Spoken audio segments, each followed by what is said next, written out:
a very geeky kid, and this, like, I'm not sure how you want to, like, what, is your film going to be like a comedy, a happy thing, or is it a sad thing, or is it just whatever is coming up? The reason I don't like the term nerd is that, I'll do that again.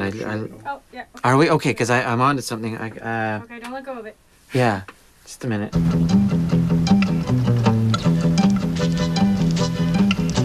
I worked for the newspaper and the yearbook, and,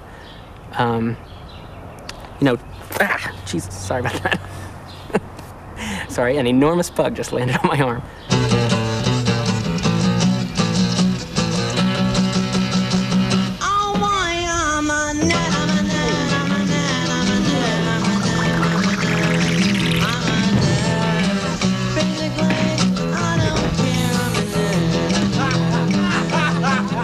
I really still don't know what a nerd is. I was thinking about it. It's like, is it the egghead? Right? Is it the person who does well in school and wears glasses and has a pocket protector? You can divide like nerds into like the nerds who like superhero comics and that sort of stuff, and we're much more the Archie comic style nerd. Sort of a more mild nerd, I guess. And I look back and oh my God, I did all the typical geek things by playing Dungeons and Dragons. But I never watched Star Trek. I hate that show. So you can't clump me in there. I am myopic and badly, but you usually picture some sort of small type. You don't picture someone that really has the build and the voice of a bully, coupled with the essential soul of a nerd. And if we're talking about physical, if we're talking, I guess the whole physical, the whole nerd thing has a lot to do with the physical appearance of somebody. And it's a shame when you think that, that people will react to that immediately and size somebody up. I was tall and gangly and knock-kneed and had straight green hair because I didn't know that chlorine would make it green. I actually went through a lot of trauma about that. I sometimes think, too, that I could have gotten away with a lot more had I been allowed to dress in the way that all of my peers were dressing, but because I was so separated because of these damn clothes. And they really, I really believe that. It's clothing. Clothing makes a great big difference as to how you feel about yourself. And you know who I actually think is responsible for the nerd being the awful figure that it has been for so long up until right now is Superman. I definitely blame Superman because that's where they divided Superman, the cool hero, from Clark Kent, the milquetoast, with the glasses and everything, and people started to fear the smart guy. I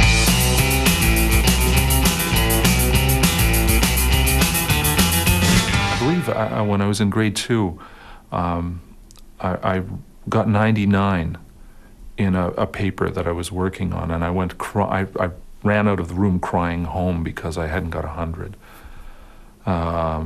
So you can see the other kids noticing things about me, so.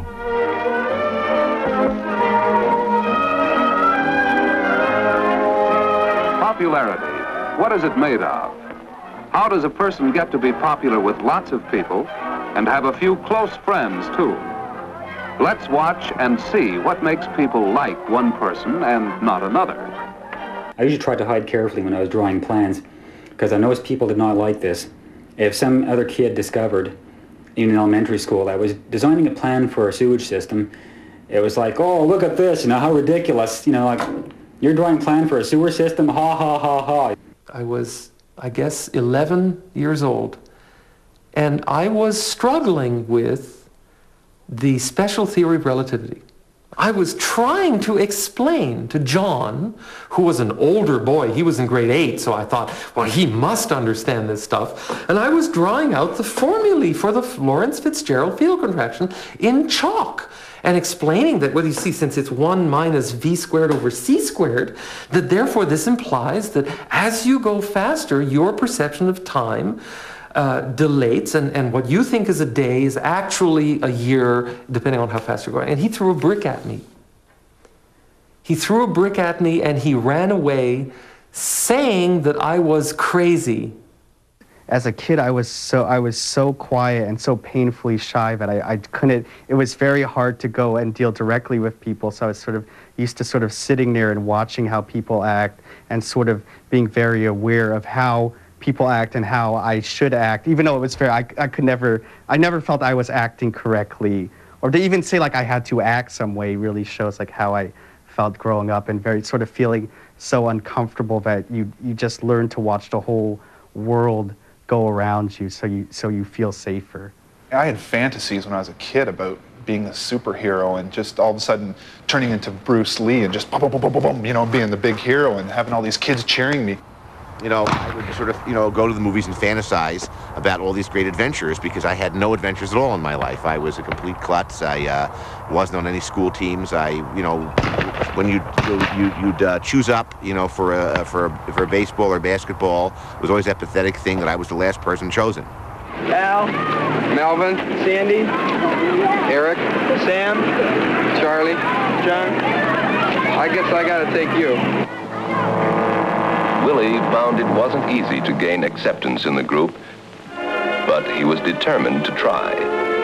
But there were certain situations where you had to play football, and I didn't understand what was going on. But I found that if I just, whenever everybody else was running around, I would just run around. I would just abstractly run around, and then when everybody stopped, I stopped. And it was just terrible if somebody threw the ball to me because I didn't know what to do. I didn't want the ball. I just wanted to mix into the action so that it wouldn't be obvious that I didn't know what I was doing. My whole family can't catch a ball. We have a genetic inability to catch balls. My problem was worse because I could never understand why it was important in the first place. It seemed to me a terribly Philistine thing that people would throw very hard balls at me from a distance and expect me to do anything other than cringe. When we were forced to play sports, I would hand the ball to the other team.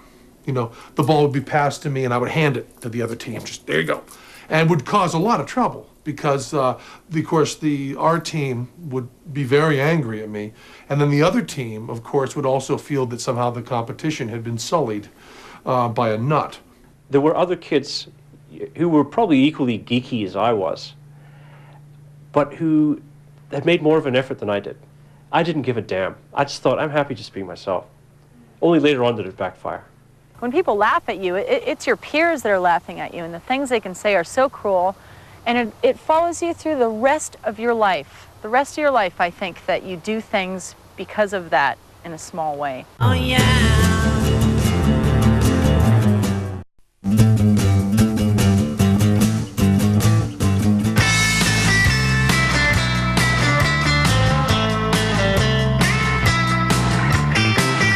Recess and at lunch period, I was often being beaten up. And, oh yeah, I've got marvelous stories to tell about that.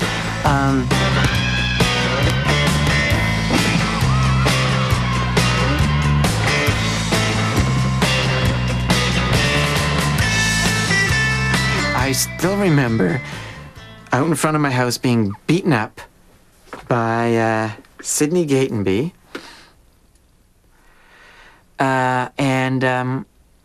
And my father, I remember seeing my father come out of the house and me yelling to him like, please do something.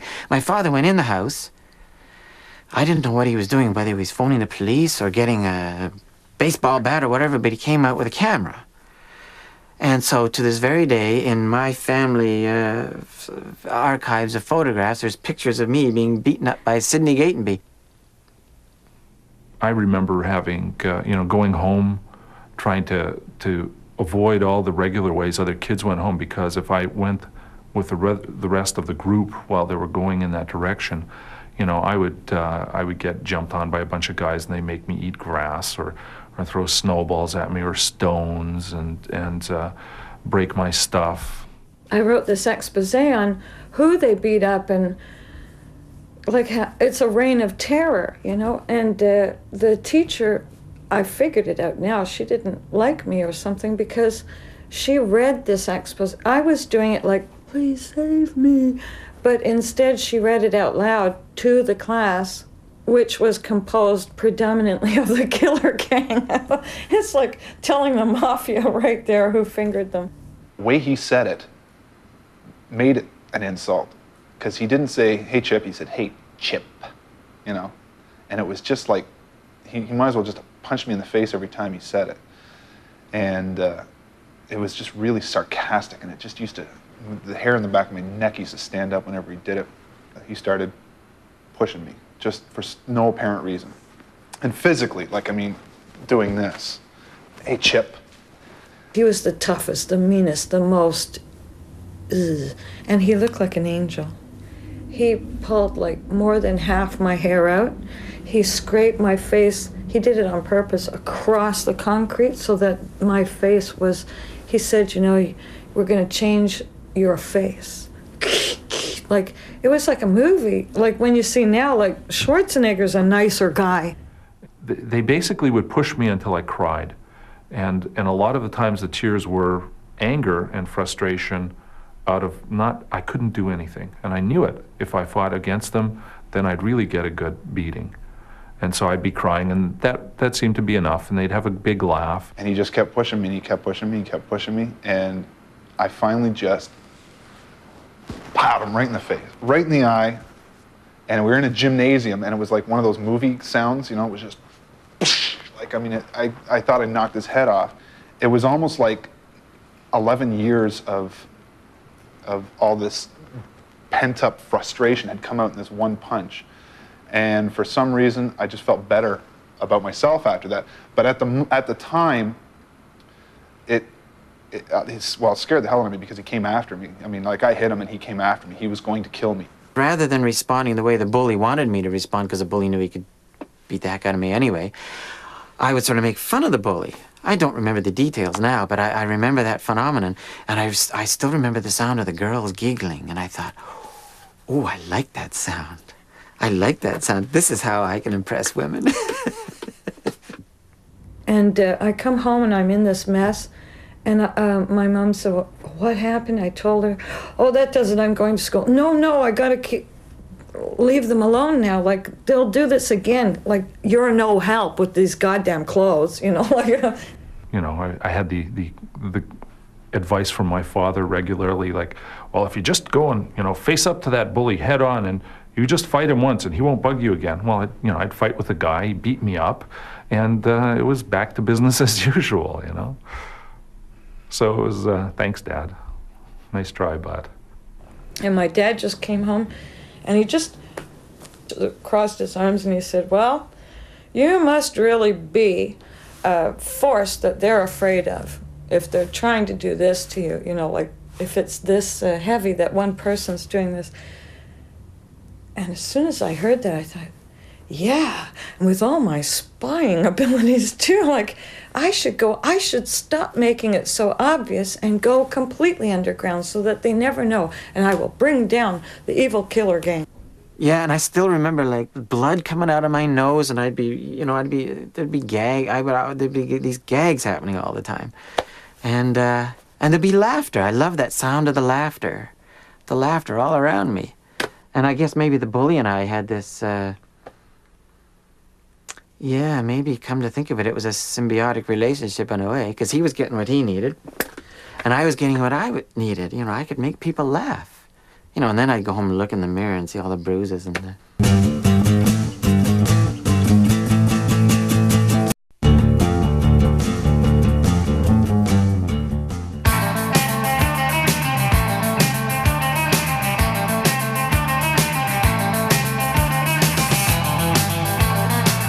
Public school, the girls, I never did well with girls. I always liked girls, though. Like, ever since, I never went through a stage where I was a little kid and I went, ew, girls. I was always like, ooh, girls, you know. How do you ask for a date? What about this? Ian? Well, how about a date? Well, really? No thanks, Woody. I fell in love with this girl called Judy. And I wrote her a love letter and put it in her desk halfway through musical appreciation class.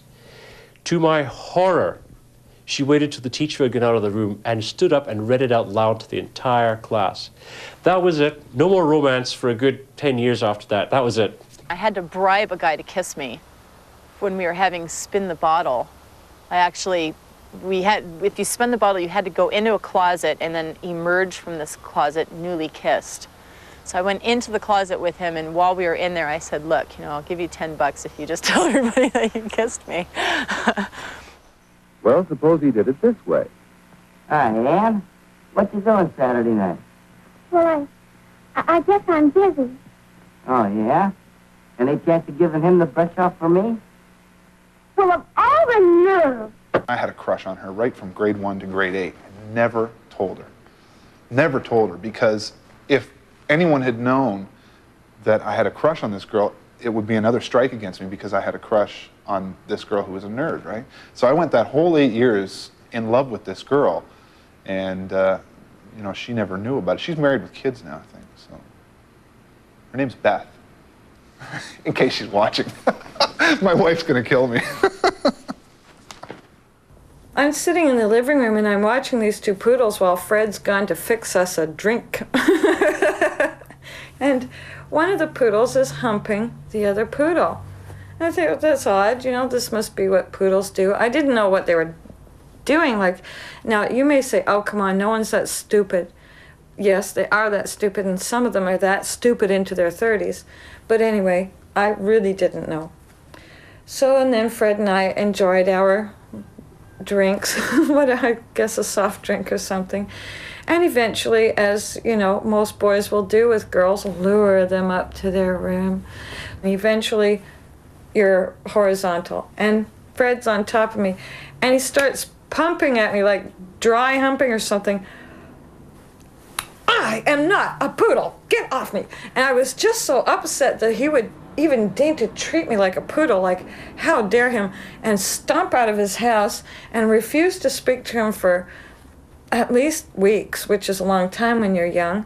When I was 16 and a half, 16, 17, all of a sudden I had this revelation, which was that there were all these smart girls in the same classes that I was in that weren't getting asked out and anything else. And they're all carrying around like, Henry Miller and Charles Bukowski, and Anais Nin, and they're carrying that around under their arms, just written right here. I want to no one is asking me, Well, is there another way? Ann, this is Woody. Well, I have a ticket for the High Teen Carnival Saturday, and, would you like to go? Why, yes, Woody. I'll have to talk to my folks about it, but I think I can go. That'll be fun. Yeah. What did I have to do? She's read Henry Miller, She's read Charles Bukowski. What exactly do I have to do? I just have to step in there and kind of, hi, how you doing? And also, once she gets her clothes off and her glasses off, she's a fucking high school girl, And, she's the same age as you. She's gorgeous. 2 or 3 years ago, I was in the library. He didn't even hear my voice. He recognized me. He just said, I got a couple of poodles. Would you like to come over?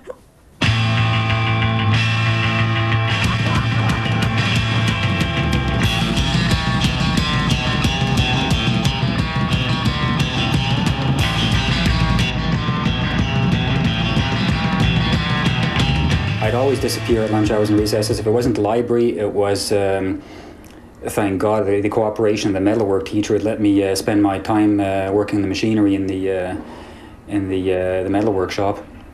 And I realized that I should keep my mouth shut about everything I knew, because that just alienated me, and I started to deal with stuff like that. And the way I dealt with it was, well, they're never going to accept me, so I'm just going to have to do whatever I want to do. Bye, Bertha.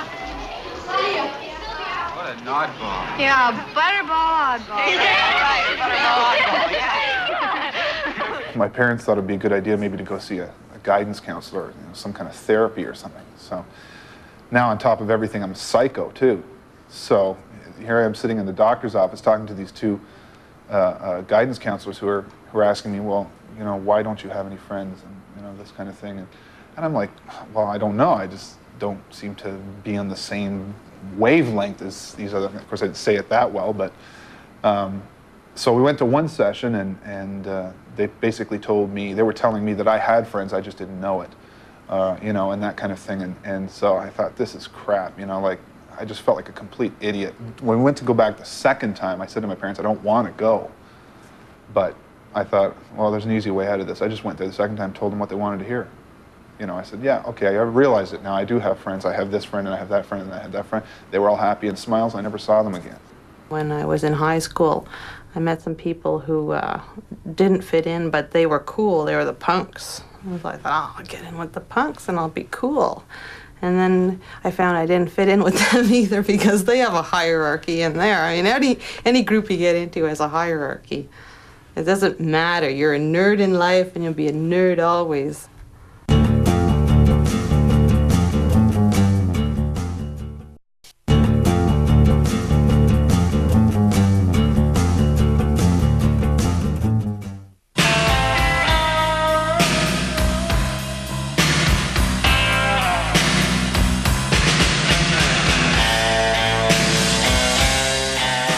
I was incredibly stressed.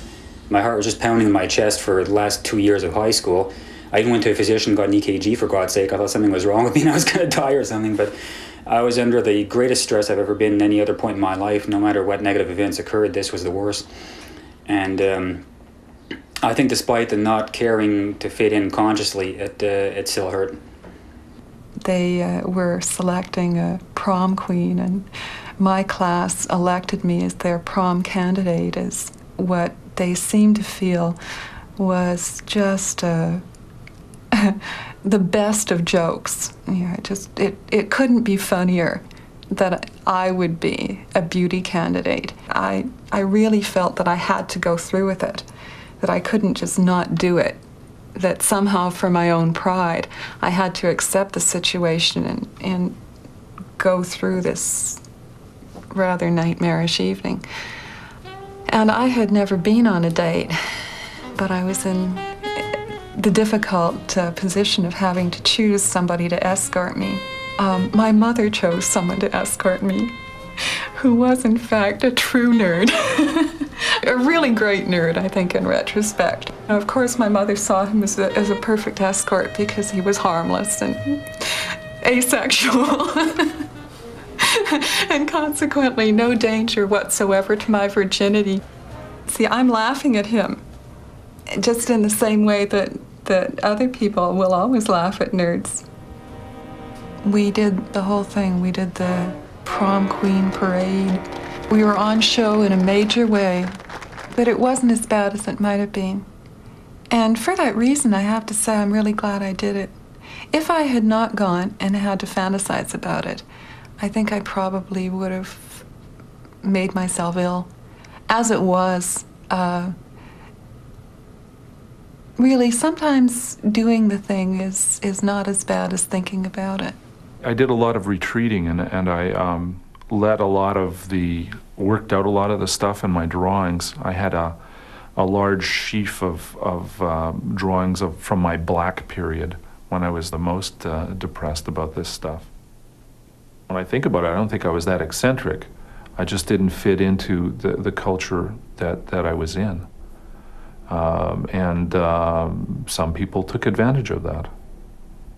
He cultivated a relationship with me where he told me that, you know, you really don't belong here. You're much more sophisticated than these people, and you know, he would have me over to his place, and we would at first drinking coffee and talking, and this was great. This was, you know, a sophisticated man who had traveled around the world and knew about things, and I'd talk about his, you know, his trip to Morocco, and I was just starting to read, you know, Burroughs and Naked Lunch and stuff like that, and he was really encouraging that. And then at a certain point, I guess he felt he was ready, and I was over, and he kept feeding me a lot of liquor, and then he sexually assaulted me. So that was a big betrayal. It was very, very easy to see that someone who would be preying on children that way, that kind of predator, you know, I was the straggler in the pack. So of course I was the obvious target, and an easy target. It would be an easy thing for him, being a respected teacher and all that, to say, no, that's not true. I totally denied it. I didn't come to terms with it until I was about 28. My first marriage broke up, and I had a nervous breakdown, and I went through some extensive therapy, and that was one of the things that, you know, they dug up. I guess it was 86 or 87, and I started drinking, and that started turning into a problem too, because I just, you know, there was just pressure from school and everything. But so I found I didn't deal. Once again, I wasn't dealing with something very well, and so I used to drink a lot, and more than a 16 or 17-year-old kid should. You know, you're not even supposed to drink at 16 or 17, but I sort of at that point I started realizing that I was probably digging myself into a hole, and I should probably, you know, pull myself up and smarten up, because, you know, I still had things I wanted to do. Oh yeah. On the next Nerd Nation. My name is Rich Kronfeld. I really want to get abducted. Take a hilarious journey with one man. I think it would be important for aliens to learn about Earth's technology. And his obsession with aliens. It's going to be all about the truth. Spend 6 days in Roswell. What might have happened, might have happened. Oh boy, I'm a nerd. Nerd Nation. Next Monday night at 9, 8 Central, only on TechTV.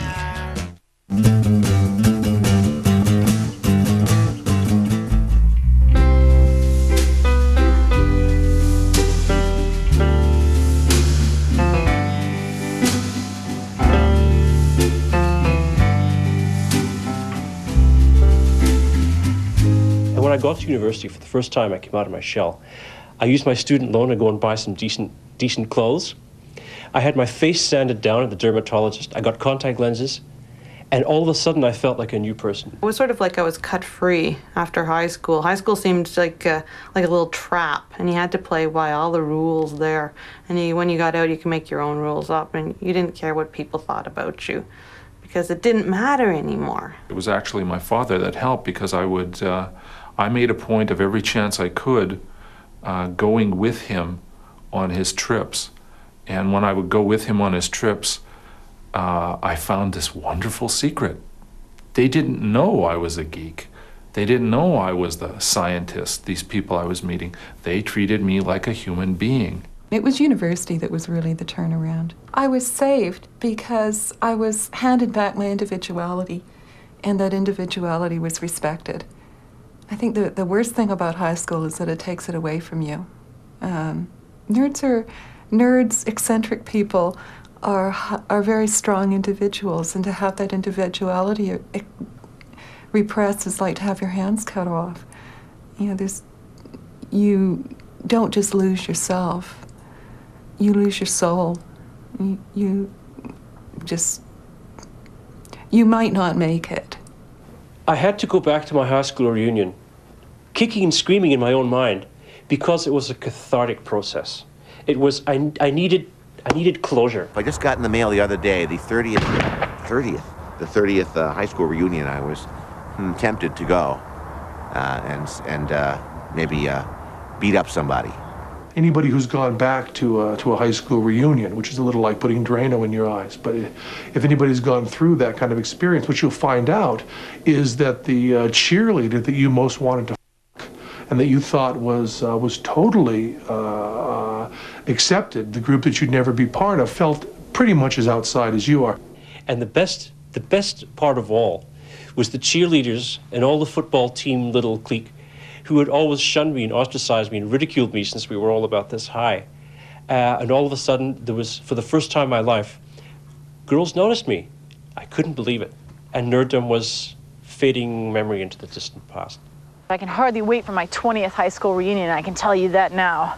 I think I'm gonna do a pop out of a cake or something, I don't know. I bought me a coffee grinder. I mean, if anyone in that school or in that town knew that I actually became a stripper for a living, for a career, not just a couple of years, but 14 years of my life, they'd die. They'd die.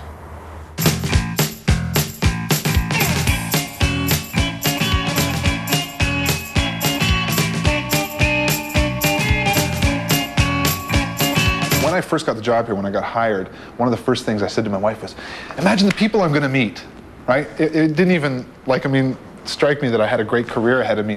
I suppose, in one way, being a teacher is not exactly becoming a bully, but if you don't blow it, gaining control of a situation that you previously found uncontrollable. I'll often be in a boardroom with people that are, very confident and very articulate and very cool and know exactly what they're saying and know exactly what they're doing. And I feel very out of place because I'm sort of shorter than they are and I talk in a funny voice and I'm not very articulate and I'm sort of scatterbrained.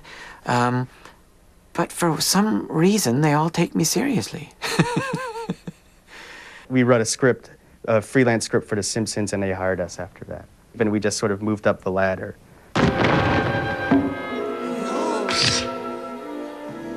We wrote the third most scripts of anyone, but now that we run the show, we don't have time. We just boss other people around. What is this place? The Refuge of the Damned. A place where we can work on our extra credit assignments without fear of reprisal. Cub, you must be tired from the chase. Oliver, bring our friend a hard-boiled egg and some prune juice.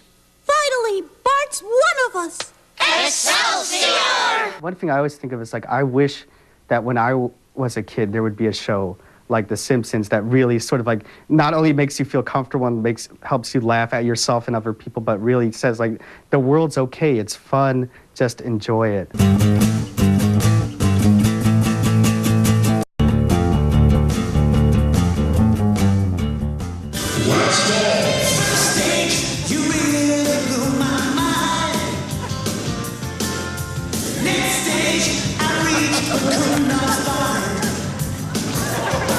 Yeah, magic is nerdy, and rather seriously unpleasantly nerdy. That's the way everybody else does it.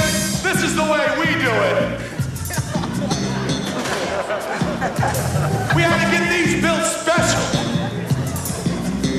Magic is just horrible. I mean, I wasn't interested until I met Teller, and I realized that it could be a platform, and this sounds awfully juvenile, but unfortunately it's true. It's a good way to explore the nature of truth, which to me is all that matters. First day you slipped away from me. Next day you're not where you should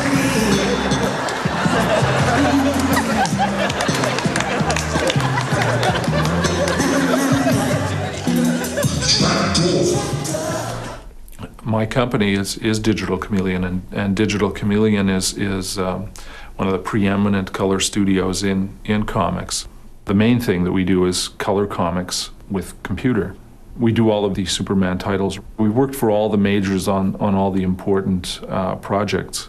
Looking ahead from when I was looking at the Fantastic Four or the Superman comics when I was a kid, I would have never dreamed this, never. I spent a lot of time in fantasy worlds, and now I'm spinning them for other people. My action movie career, which includes 48 Hours, Die Hard, Die Hard 2, Commando, Running Man, and many, many television programs. I've probably killed the entire population of Tennessee on screen. I get so many people coming up and saying, don't you think this is abusive to women because you're dancing? And I thought pulling hair out of a dog's butt for 5 years was abusive, okay? My veterinarian coming by and, where's my coffee? You didn't make any coffee. What the hell's going on here?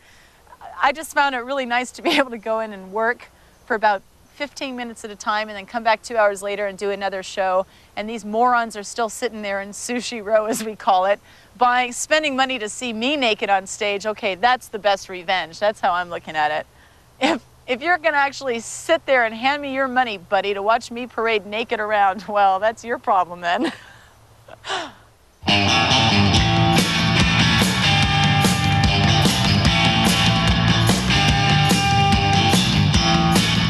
I found it difficult to talk to the people who had made my childhood such pure hell. To this day, even though we're all adults now, if I met them on the street, I would find it very difficult to have a civilized conversation, because those wounds, covered up and glossed over may they be, those wounds are still pretty raw if you go down deep.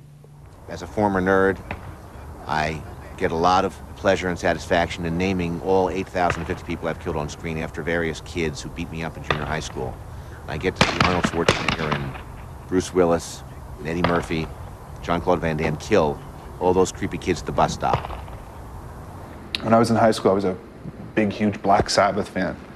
I just loved Black Sabbath, and I just thought they were one of the best bands in the world. I met the guitarist from Black Sabbath. We were in the back room there after the concert, drinking beer together and chatting. And that's one of the things working here, that's why I think of myself as, you know, in some extent as being successful, because I have that, you know, I could tell stories like that and say, yeah, I met this person, I met that person. Whereas one of the guys who used to pick on me in grade 8 or something like that is now working at, you know, Burger Joint or something like that. I think in real life, like, nerds have the ultimate revenge, because as an adult, like, people don't, if you're an adult, you don't walk around and someone doesn't point at you and go, ha ha, and it doesn't matter. And bullies are usually, you know, they'll be stuck working at a gas station or somewhere else, and nerds, you know, it just, I think even as a kid, I knew, even though I felt uncomfortable, that it would end up all right. Revenge of the Nerds. I think that there's great pressure. It's increasing pressure, and it's the result of the media and of the entertainment industry, and just of peer pressure in our schools that pushes kids to conform. Maybe our film was one rare shining beacon saying to kids, it's okay to be different. It's okay to do what you think is right. You don't have to catch a ball. Your life is not defined by whether you catch a ball. When I first read the title, I almost didn't read the script. I thought, I can't relate to this. Then when I started to read it, I understood that it's really about acceptance, accepting yourself and being accepted by others. And I certainly felt outside most of my life, so I was a nerd. Nerds! Nerds. The head of the studio, I don't know if I'm speaking out of school here, but pronounced the movie a bomb and a piece of shit. And they released it in 100 theaters, hoping it would die, but it didn't. Oh yeah.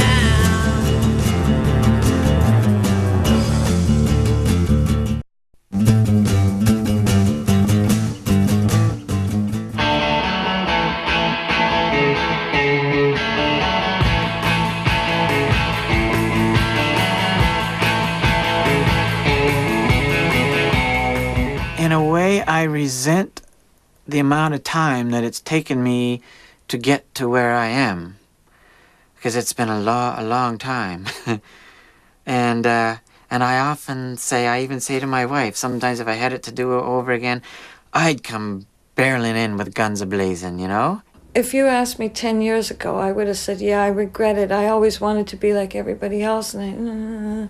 But as I'm coming into my own as a, I feel like I am beginning to get my feet on the ground and know who I am.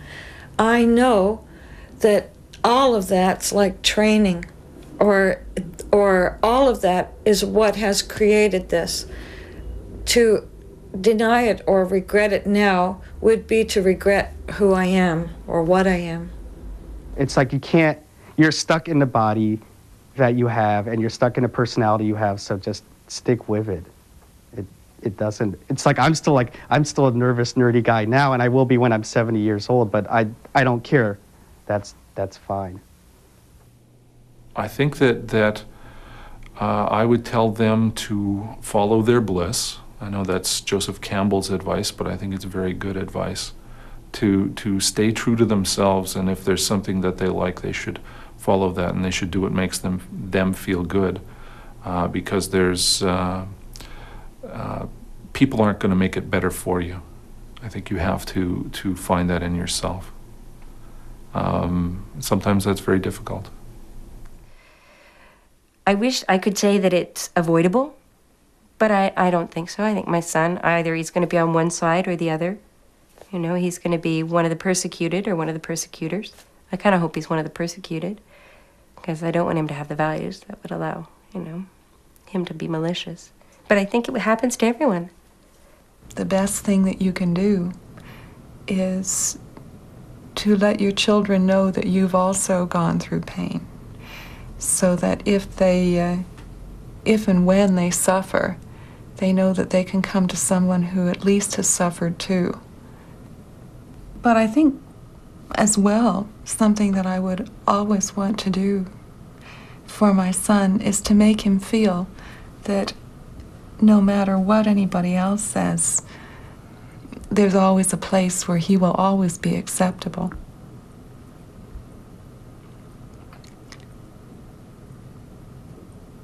That he'll always be acceptable to me. Sometimes I think we're all nerds. We're all nerds, in a way, except that the typical nerd that we think of is not able to disguise it as much as others. I don't know. I don't know if there's anything I could tell myself back then, except that everything's going to be cool, you know? Don't worry, everything's going to work out. Because when you're a kid, you don't think that. You think it's the end of the world. The school hates me. I have to leave here. I can't stand this place anymore. I have no friends. Everybody thinks that I'm a jerk. And you just think it's the end of your life, but you don't realize that you sprout and you grow and you change and you become this woman, and you learn to laugh at it later, and then you just feel sad for people who didn't know what you had to offer them, you know?